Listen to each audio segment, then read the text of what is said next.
Hi everyone, నేను doctor Rajesh బుద్ధుల, paediatrician, Srirama పిల్లల hospital, Mancherial. మన లాస్ట్ వీడియోలో ఒక పేరెంట్ నన్ను అడిగారు పిల్లల్లో హైట్ పెంచే టిప్స్ చెప్పమని. సో పిల్లల్లో హైట్ పెరగడం అనేది జీన్స్ మీద డిపెండ్ అయి ఉన్నా కానీ వాళ్ళలో హైట్ పెరిగే పొటెన్షియల్ని మ్యాక్సిమం లెవెల్కి తీసుకొచ్చే ఒక 4 టిప్స్ ఈరోజు మనం డిస్కస్ చేసుకుందాం. నెంబర్ 1, పిల్లల హైట్ అనేది కిచెన్ నుండే స్టార్ట్ అవుతుందండి. సో వాళ్ళకి కాల్షియం, ప్రోటీన్ బాగా ఇవ్వాలి. గుడ్లు, పాలు, పప్పులు, నాన్ వెజ్, లీఫీ వెజిటేబుల్స్ లాంటివి. నెంబర్ 2, సన్లైట్ అండి.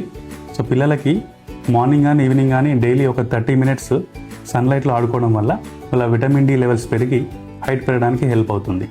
నెంబర్ 3, ప్రాపర్ స్లీప్ అండి. ఎందుకంటే స్లీప్లోనే గ్రోత్ హార్మోన్ అనేది రిలీజ్ అవుతుంది. ఈ గ్రోత్ హార్మోన్ అనేది పిల్లల్లో హైట్ పెరగడానికి హెల్ప్ చేస్తుంది. సో పిల్లల్లో daily minimum 7 to 9 hours sleep అనేది చాలా ఇంపార్టెంట్. నెంబర్ 4, అవుట్డోర్ గేమ్స్ అండి. పిల్లల్లో సైక్లింగ్ కానీ, స్విమ్మింగ్ కానీ, బాస్కెట్బాల్ కానీ, రన్నింగ్ కానీ చేయడం వల్ల వాళ్ళ బోన్స్ అనేవి యాక్టివ్ ఉండి గ్రోత్ హార్మోన్ రిలీజ్ అవ్వడానికి హెల్ప్ అవుతుంది. So all my dear parents, మీ పిల్లల హైట్ అనేది వాళ్ళ ఫేట్ కాదు, మీరు వాళ్ళకి నేర్పించే హ్యాబిట్స్ అని గుర్తుంచుకోండి. Thank you.